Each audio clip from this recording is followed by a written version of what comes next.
Hello guys, क्या आपके गांव की भी महिलाएं लंगड़ा कर चल रही हैं? अगर हाँ तो आप सही वीडियो पर हैं। आप इसके पीछे का रीजन जान के चौंक जाएंगे। जी हाँ दोस्तों, मैं पृथ्वी सर और आप देख रहे हैं बेक स्माइल एडू। आप हैं बेक स्माइल एडू पर और आप इस वीडियो में इस रीजन को देख करके चौंक जाएंगे, जिसमें गांव ही नहीं बल्कि शहर की भी महिलाओं में ये समस्या देखने को मिल रही है। जी हाँ दोस्तों, तो चलते हैं आखिर वो समस्या क्या है, देखते हैं क्या समस्या है। पहला चीज़, हम जैसा कि थंबनेल पर लिखे हैं, महिलाएं लंगड़ा क्यों रही हैं, व्हाट इज द रीजन, क्या कारण है आखिर, इसके बारे में हम जानकारियाँ प्राप्त करते हैं। ठीक है, तो सबसे पहली बात अगर हम करते हैं, हम देखते हैं कई जगहों पर महिलाएं चलने में दर्द महसूस कर रही हैं। जी हाँ दोस्तों, हम अपने आसपास समाज में देखते हैं कि महिलाएं चलने में दर्द महसूस कर रही हैं। आप भी देखते होंगे, ठीक है। एंड दूसरा क्या है, एक पैर पर ज़्यादा जोर दे रही। क्यों आखिर ज़्यादा जोर दे रही हैं महिलाएं, क्या रीज़न है? क्योंकि महिलाओं का एक तरफ का पैर डिफेक्ट है, ज़्यादा प्रभावित है, इसलिए जो पैर सही है उस पर ज़्यादा जोर देना पड़ रहा है उनको। एंड नेक्स्ट रीजन क्या है, धीरे धीरे लंगड़ा कर भी महिलाएं चल रही हैं। आखिर इसके क्या कारण हो सकते हैं साथियों, इसके क्या कारण हो सकते हैं? तो इसके बहुत सारे कारण हो सकते हैं, जिनमें से कुछ कारण को हम आपको बता रहे हैं। जैसे सबसे पहला कारण आपका ये है कि कैल्शियम और विटामिन डी की कमी। किसका कारण, कौन सा कारण दोस्तों? कैल्शियम और विटामिन डी की कमी। पहला कारण क्या है, कैल्शियम और विटामिन डी की कमी। जी हाँ दोस्तों, आप ये जानते हैं कि जो कैल्शियम होता है ये हड्डियों को मजबूत बनाता है, और विटामिन डी जो कि सूर्य से प्राप्त होता है ये भी हड्डियों को मजबूत बनाता है। तो इन दोनों की अगर कमी हो जाएगी तो महिलाओं में क्या होगा, हड्डियां कमजोर होंगी। ऑब्वियसली सच में हड्डियां कमजोर हो जाएंगी। एंड दूसरा क्या होगा, दर्द और कमजोरी भी आएगा, जोड़ों में दर्द होगा, वीकनेस भी फील होगा, क्योंकि इसमें कैल्शियम की कमी आ जाएगी। एंड दूसरा क्या है रीजन, दूसरा रीजन है गठिया। क्या रीजन है गाइज, गठिया।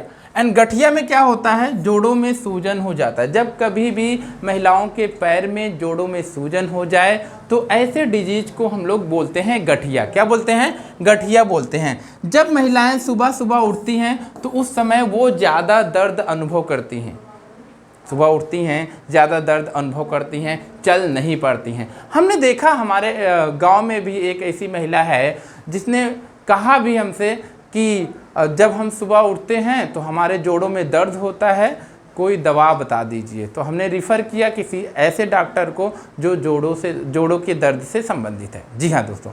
एंड तीसरा जो रीजन है, कौन सा तीसरा रीजन, साइटिका। आप लोग साइटिका जानते हैं, गांव में आपने सुना होगा, महिलाएं कहती हैं कि साइटिका हो गया है। आखिर ये साइटिका होता क्या है? जब कभी दोस्तों पैरों की नसों में या कमर की नसों में जब नसें क्या हो जाती हैं, दब जाती हैं, क्या हो जाती हैं, दब जाती हैं, तो उस प्रकार की समस्या को हम लोग साइटिका बोलते हैं। और ये क्या करती हैं, नस के दबने की वजह से जो दर्द होता है कमर से लेकर के पैर तक फैल जाता है। यानी कमर से दर्द स्टार्ट होता है, पैर तक रहता है, और एक साइड ज़्यादा असर करता है। किसी जो बॉडी का दो साइड है, राइट एंड लेफ्ट, या तो लेफ्ट में ज़्यादा असर करेगा या तो राइट में। ये साइटिका जो है एक साइड ज़्यादा असर करता है। ठीक है साथियों। अच्छा, इसमें आखिर क्यों ऐसा हो रहा है? ऐसा इसलिए होता है साथियों, आप ये जानते हैं कि गांव की महिलाएं दिन भर बेचारी मेहनत करती हैं, दिन भर।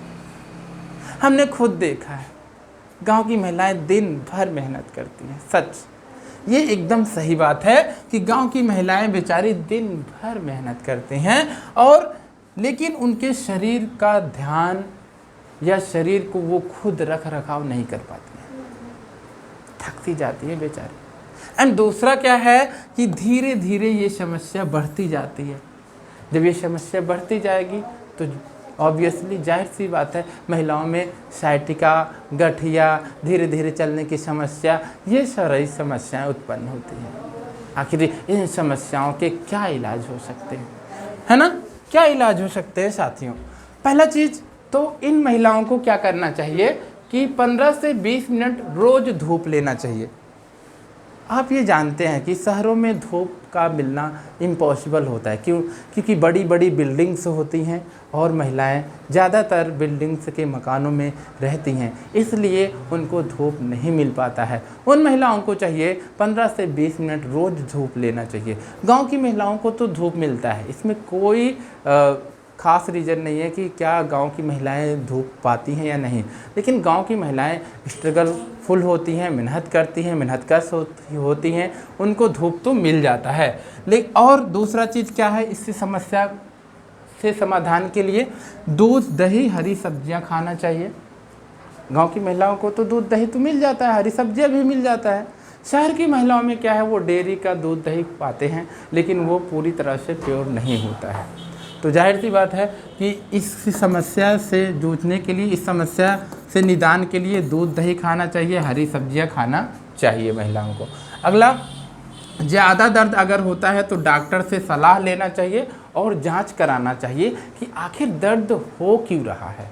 जांच क्यों कराना चाहिए भाई, क्योंकि अगर किसी भी बॉडी पार्ट में नस दबा हुआ है तो अगर एक्सरे कराया जाएगा तो कौन सी नस दबी हुई है ये मिल जाएगा रीज़न। दूसरा, उनको दवा भी कराना होगा। जांच कराने के बाद, समस्या होने के बाद दवा भी कराना चाहिए और भारी काम से आराम लेना चाहिए। जी हाँ दोस्तों, जब साइटिका हो जाता है या जोड़ों में दर्द हो जाता है, जिसे आप गठिया कहते हैं, तो उस समय क्या करना चाहिए, आपको आराम लेना चाहिए। यही नहीं, मैं नहीं कह रहा हूँ कि केवल इसी में आराम लेना चाहिए, किसी भी तरह के रोग में आपको आराम लेना चाहिए जब आपको परेशानियाँ बढ़ती हैं। लेकिन होता क्या है, मजबूर महिलाएं आराम भी नहीं पाती है साथियों, क्या उनके पीछे का दर्द होता है। ठीक है, चलो इसके बाद ये सारी समस्याएं होती हैं, तो इन समस्याओं से जूझ रही हैं आज हमारे ग्राम सभा की महिलाएं, हमारे शहर की महिलाएं। तो गाइज, हमको इस पर, आपको सब पर इस चीज़ पर काम करना चाहिए, महिलाओं का विशेष ध्यान रखना चाहिए। और आपको ये वीडियो कैसी लगी, अगर आपको वीडियो में थोड़ा सा भी हमारा मेहनत लग रहा है तो आप प्लीज़ वीडियो को ज़्यादा से ज़्यादा शेयर कर दीजिए एंड चैनल को सब्सक्राइब कर दीजिए। And thanks for watching everybody and have a nice day. That's it.